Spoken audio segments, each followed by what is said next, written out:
Hey, time to shine today podcast varsity squad. It's Scott Ferguson, and I am super stoked to have a good friend of mine from Atlanta, Georgia, and we're all in this kind of quarantine time. I think it's like day 592 of our quarantine, but I am super privileged to have on my friend Sean Glaze, and he comes from really a group coaching and leveling up background. So you want every individual in your organization to be a great teammate and take ownership, to lead from where they are. Well, guess what, peeps? Sean inspires people to have fun laughing together so they can have more success working together. His 3 books, The Unexpected Leader, Rapid Teamwork, and The 10 Commandments of Winning Teammates are powerful parables for building and leading great teams. As a successful coach and educator for over 20 years, Sean gained valuable insights into how to develop winning teams and founded Great Results Team Building to share those lessons. Wow, that is some serious credentials. Sean, welcome to the show. Please come on and introduce yourself, but first, tell us your favorite color and why. Wow, hit me with an unexpected one there, Scott. First, obviously, glad to be on. Favorite color, I would have to say, is blue. Right. Don't know what the psychology is behind that. Maybe somebody at some point will clue me into what that actually says about me, but we'll stick with blue right now. Awesome. Well, it's a nice, beautiful sky. We got the ocean. I got the Atlantic I'm looking at here to my left. So that's my favorite color too, brother. That's my favorite color too. So let's take us back let's talk about Sean Glaze and how he has leveled up in maybe the origins of where you started. Well, a lot like the quarantine we're certainly in and what we're going through, sometimes life throws stuff at you that you don't expect and ends up being a very pleasant journey along the way. So started off, and again, 20 years as a high school literature teacher and basketball coach. And if I had been told, goodness, 30 years ago that I was going to be speaking at conferences and working with groups and teams in various industries, I would have probably laughed you out of the room. But it was as a coach that I realized what a lot of your entrepreneurs and listeners probably have realized at one point or another, and that is that success isn't based solely on strategy. Because I had spent so much of my early time as a coach focused upon X's and O's and skills, and did not have anywhere near the success that later I enjoyed once I learned to shift my focus to culture. Very good. So success isn't always based solely on strategy. So elaborate a little bit on that, if you don't mind. Yeah, absolutely. Well, I was probably, almost a decade into coaching when I realized I had probably been a very bad coach for the first 10 years. And that is at the end of a very difficult season, my very first year as head coach of a women's basketball team at the varsity level in high school. That we come to the end of a season where we only won 5 games, and the kids are sitting there in the locker room and kind of faces in their hands after the final loss in the playoffs. And as they get up, they walk out kind of one by one individually. And I had a moment where my assistant says, if we're going to have a better team, we're going to have a whole lot better relationships. And that was honestly, Scott, something that I as a coach had neglected, and something that I found over the last many years that a number of leaders neglect. They were so focused upon strategy and what we want done and how we want it done, that we are completely blind to the unbelievable impact that culture has. And culture is those connections and the camaraderie and the commitment that those connections create among and across different departments in your organization, whether it's a group of 3 people, a group of 12 people, or a group of 1,200. Turns out that X's and O's are certainly important, and strategy is what you want done. Culture determines how well your people do it and how engaged they are in the midst of it. So it's a culture impact. That is amazing. Hey, squad, did you hear that? That better relationships equal better teams. It's not always about the strategy.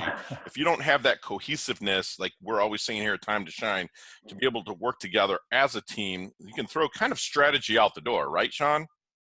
Yeah, and that's something, again, I'm probably not sharing anything. This is, not awe-inspiring new information. Sean, everything that we say here is regurgitated from other people. I love it. I had to write that down immediately that you said that, because that's inspiring. The way you said it, you put it in a way that, of course, maybe Jim Rohn or someone you might have passed it down and you picked it up, but still you put it in a way that it made me write it down right away. So I don't do that too much. That's amazing. I hope all the listeners out there wrote that down. The better relationships equal better teams. they have a culture impact also, and success isn't always based on strategy. So Sean, what was your aha moment that got you wanting to say, I'm going to want to get in front of, 10 people or 100 people or 1,000 people and help their companies level up? Well, one of the things I'm sure you found with your podcast is when you find ideas that lead to success, one of the things that hopefully good people do is they find a way to share that success with others to hopefully make their path a little bit less dangerous. And so when I experienced some success after spending an entire off season and a whole lot of the rest of my coaching career searching for ideas to build cohesiveness and camaraderie and chemistry, and what does it mean to actually build a culture in a locker room, I realized that when we started with our teams having far more success because of our emphasis on culture and relationships over just rebounds, that maybe that was something that could help other teams. So I started reaching out to other athletic programs and had some success sharing with them. And then I started reaching out, my background being in teaching and doing a lot of pre-planning events with school faculties. And I recognized that the same lessons that helped my team in the locker room could help teachers in their classrooms, could help salespeople, or people in various industries, whether it's medical or construction or banking. And it's been a really amazing path for me to see how the experiential lessons and takeaways and the insights and the activities that I share in the midst of, whether it's a conference keynote or customized team building event, have really helped leaders and teammates in so many industries really benefit from the success that a focus on culture brings. That's beautiful. So what makes a great coach, in your opinion?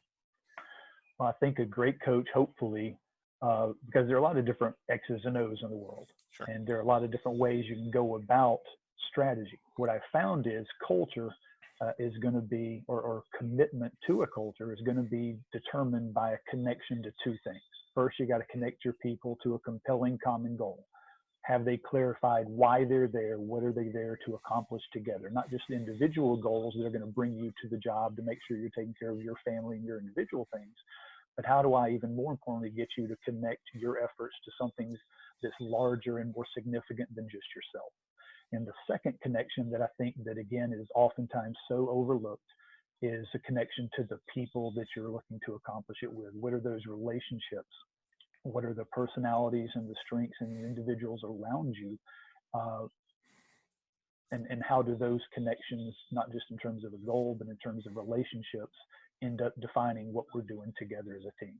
That's beautiful. So I love those, the compelling, basically in the why and the compelling, or the connection to the people. But so it sounds to me like you're probably asking some pretty powerful questions during that first kind of get to know each other with whoever you're going to be speaking in front of and coaching. And during that time, are you kind of looking for their blind spot of what they need help with? Or are you letting that come to you after the questions you're asked? Yeah, I think with any good coach, or as I'm talking to prospective clients about the possibility of a keynote or an event for their people, one of the things I'll mention is, culture, which is a pretty common term that's thrown around these days. Culture is something a lot of people are interested in, but not everybody understands. And I Right. think culture is a lot simpler than most people try and make it. You could probably find 10,000 definitions for culture if you were to Google it. Culture, in my opinion, is something very simple. Culture is just the behaviors that are allowed and repeated in your organization, whether it's in a locker room, whether it's in a boardroom, whether it's in a sales room, whether it's in a classroom. Your culture, whether it's professionally or even personally at home, your culture are the behaviors that are allowed and repeated. And what I found is, Scott, and what your listeners have probably found, is that culture, if that's behaviors, your behaviors are always a result of the beliefs that you walk into a team with. Your beliefs are always a result of your awareness. And your awareness is always going to be determined by the experiences that you've had. So whether you're Catholic or Protestant, whether you're Democrat or Republican, those beliefs are going to lead to certain behaviors, but those beliefs are based upon the experiences and the awareness that those experiences gave. So one of the most powerful things about my keynotes or my customized programs, in terms of doing some of the team building that I started with, is how can I give you a relevant and engaging experience that's going to improve your awareness. And if that changes your beliefs and your understanding of your circumstances and how what you do impacts others, that's going to ultimately change behaviors. And that's how people get better cultures. Wow, that is amazing. So you really dig deep. You really kind of become empathetic and kind of see out of their eyes to see where they're at, and then kind of move them in an area to way of cohesiveness and building together. And okay, yeah, am I right? Or am I Absolutely. getting that Yeah, right? Okay. and those initial questions that you would ask the event planner or the leader that's planning an event, those initial questions are basically to find out what part of your culture, what part of your organization has been neglected, because most of the time it's not X's and O's. And Right. neglect kind of being that first step on the path to failure. If I can hopefully make you a little bit more aware of what's being neglected and what needs your attention, whether it's goals or relationships or setting more clear expectations or providing better accountability or doing a better job of recognition or communication, all of those things ultimately come together to create what is the rapid teamwork in one of my books. Oh, wow. Okay. And so if I'm at a networking event, which I do a lot of, well, not so much anymore, but when I'm out and I'm pressing some flesh and meeting some people, Right. what are the key words? How do I know if someone that I'm talking to would be, or anybody that's listening, if they're talking to somebody, would be a great referral for great results team building? Are What you are some leading a keywords? team or are you part of a team? Yeah, I think that ultimately, and what you find is every team has issues. And if I can help and be a resource as a coach and just kind of share some good questions to lead you down a path to make some better decisions, and ultimately, and you know this as well, it's not the ideas that change culture. It's not ideas or insights that are going to improve your team. It's what you do with them as a leader. So True. the key is for your people to be better teammates or for you to be a better leader, to have that better team. What are you doing with those insights, and how can you turn them into relevant and actionable behaviors a week or a month or a year after the event? And those are the Wow. things that I think make it most impactful. That's amazing. Yeah. So you're taking their model that they're already using and seeing where you can like start putting processes in place for things to be allowed or repeated to equal a better culture in a sense, correct? Yeah, and I think that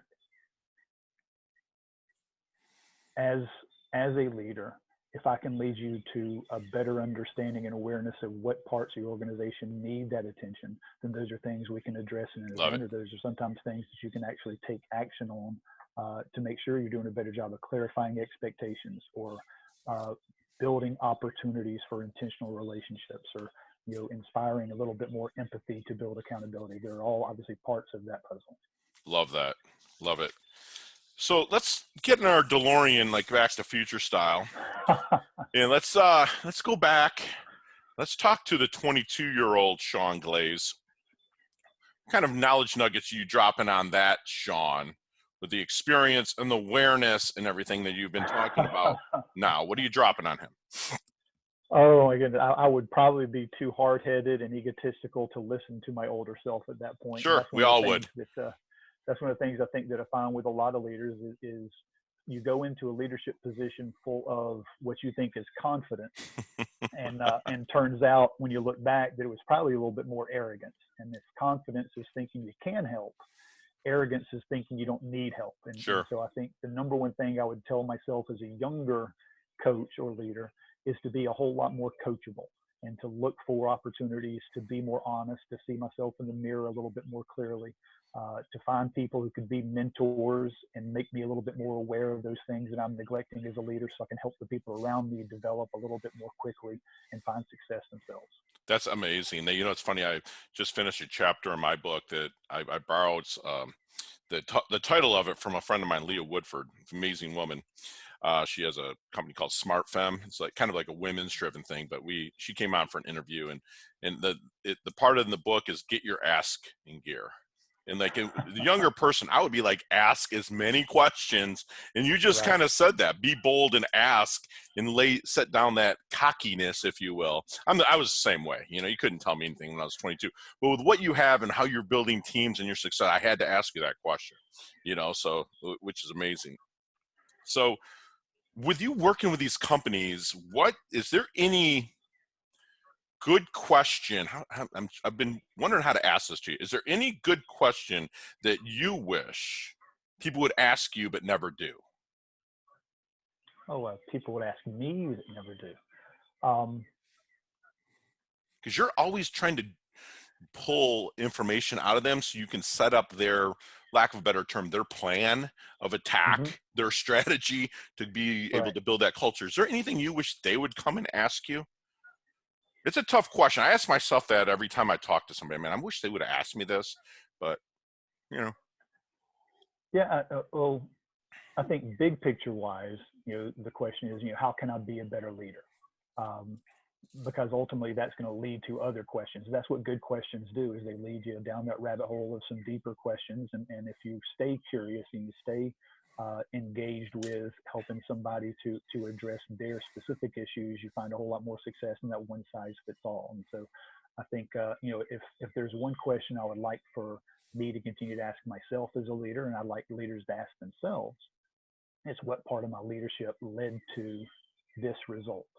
And if we want great results, we want to have a little bit of a greater focus upon what am I doing as a leader to influence my team into those behaviors. love it. But as far as what others would hopefully ask me, honestly, it's what could I do to be a better leader, and then to allow me to maybe ask them about their circumstances so we can provide a customized path and plan for them to actually influence their team the way that that specific group of individuals needs to improve. Love it. So how do you get around that? Okay, so you might have a CEO that said, man, I'm bringing in Sean Glaze from Great Results Team Building. He's going to come and talk to us. And then the CEO's on top. So you have people that are under him. How they're the ones that are probably feeling like they're on the hot seat because Mm-hmm. they're bringing you in to turn them around. That's just the reality of it, man. I've been brought into Mm-hmm. companies as well. Okay. I'm curious to know how you handle that individual. Well, I think the first thing is when you mention top down, I think that's something you're continually seeing a shift in both, basically every marketplace, is the idea of top down leadership. Certainly you have to have roles and you have to have responsibilities, but I think my job as the leader is what can I do to serve and to make the jobs of those others in the organization better? How can I be a better teammate from where I'm at? And so I think the number one thing that a leader can do is to have one-on-ones. And as a basketball coach, that kind of be in my background. I thought one-on-ones was a competitive situation where you put kids, in front of the goal and let them play. Right. And you learn as a coach. And what I did later in my career, what made our culture that much more strong, is at the beginning and in the middle and at the end of our seasons, I would have one-on-ones with our athletes. And I think that those Nice. one-on-one meetings not only help to build those relationships we talk about, but they do help leaders to clarify, what can I do to serve you in your individual goals, and how can we connect you in those goals you have with what our organizational goals are? So again, you have those two major connections that really do drive everything else in terms of teamwork. Love it. So let's take I'm sorry, I was writing there. I'm going to write down what you just last said. So let's take your cell phone out of the equation and your laptop and your iPad. What are 3 things Sean cannot live without? Well, I was a literature teacher, Scott, so I've got a library full of books, Nice. and so I think a handful of good books is certainly one that I would struggle in. And during quarantine, Mm-hmm. certainly we're connected and we're keeping up with social media and Right. reaching out and checking in on family and friends. But to have a book to get through every couple of days is certainly something that I've appreciated. Um, Definitely a partner, and so my wife is Sure. somebody that has been tremendous. She's actually a nurse, so grateful for Oh, her for a bless her. number of different reasons. But Sure. personally, obviously, she's, and her encouragement. This is something you find with every teammate. Hopefully, your spouse is a great teammate. Right. But I think Absolutely. uh, that entrepreneurs and their people, how can I be a better encourager or supporter of those things that are important to the people around me? So I think books. I think somebody to love and care for and encourage and hopefully inspire you to be a little bit more than otherwise you would have. Love it. And then maybe a mountain to climb. Going for hikes has been nice, but I think that as leaders, our job is to look for mountains for our team to climb and to give them the tools and the inspiration to do it well. Love it. All right, man. So seem very grounded with the books, wife, and the nature and whatnot. So, and you're passionate about building teams and cohesiveness and culture. So, what is your definition of a life well lived? Wow, a life well lived. Um, Hopefully, to have defined a purpose and to seek and hopefully eventually achieve most of what that purpose was defined as. You know, the purpose of our life is to give us something to strive toward, to find that mountain that we want to climb. And if we find success, hopefully climbing another mountain. But a life well lived is not just that individual success and achievement, but hopefully the opportunity to develop and inspire others to do the same along the way. Love it. That's a perfect. It's almost scripted that you say it like it's not scripted, but I can tell you live it, which is amazing. So we're going to move into our level up lightning round. You and I can talk 15, 20 minutes on each one of these questions, but Chet will kill me, and my producer here. So, but like five seconds on each one of these. You got and there's it. only 5 or 6 questions. You ready? Ready. All right. What's the best leveling up advice you've ever received? Listen to smart people. Share one of your personal habits that contributes to your success. I would say reading. So other than your own website, greatresultsteambuilding.net, and of course, timetoshinetoday.com, my shameless plug, what's another website you like to go to inform yourself or level up? Wow, website to go to. You know what? That would be difficult to define just one, honestly. I find myself constantly, surfing through, like probably most of your people. You've got that kind of daily group of emails or websites that you check in for news and for updates and for inspiration. I'll tell you somebody that I think does a fabulous job in the leadership space is if you go to leadershipfreak.com, I think he's tremendous. Good. I think obviously, just in terms of some of the speakers I've had the opportunity to be around, people like Gene Greisman or Waldo Waldman or Dan Thurman. There are a number of people in NSA, National Speakers Association, that have been really huge influences on me as I've grown. And so to have the opportunity to do that for others would be fantastic. And I think that Chet's upset with me at this point. Okay, you're a reader. I don't want the flavor of the week. I don't want what you're reading now. What's your book that comes at the top of your mind that has really impacted your life? I remember putting together a list of 16 books for each of my kids to read when they were 16. And on every single one of those lists was How to Win Friends and Influence People. Dale, I think that's timeless. Awesome. Beautiful. So what's your favorite charity or organization you like to give your time and or money to? Oh, great question. My sister-in-law passed away from melanoma a number of years ago. And so we actually did a race in Augusta, Georgia for 5 years following her death to support the Melanoma Foundation. So Miles for Melanoma. Sorry to hear that, but that's great that you're doing it. So last question. What is your favorite decade of music? 60s, 70s, 80s, or 90s? Oh, 80s and 90s for sure. Probably 80s just because that was me kind of coming through high school and starting college. Me too. I love it. So, Sean, as we wind down, let's leave the Time to Shine Today squad and listeners one knowledge nugget that you want them to take with them. If you want a better team, you've got to be a better leader. And there are specific and actionable steps that can be repeated in any industry to build a better team. Love it. I love that. Folks, I'm going to put all of his links, all of his social and his website in the show notes. But Sean, how can everybody find you?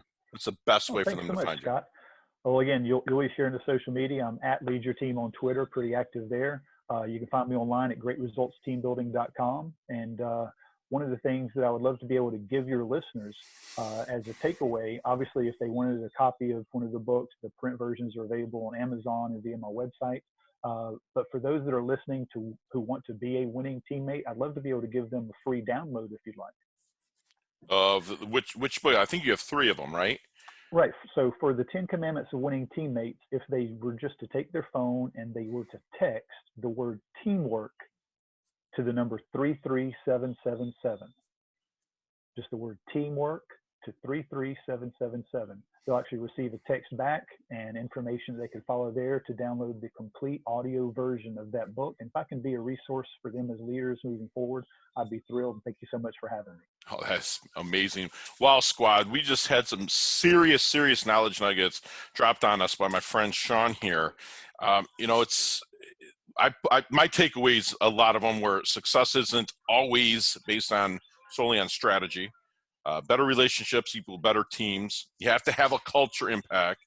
Culture equals basically something that's being allowed or repeated in your organization. And if you want to bring somebody in to level up that organization, Sean is your guy.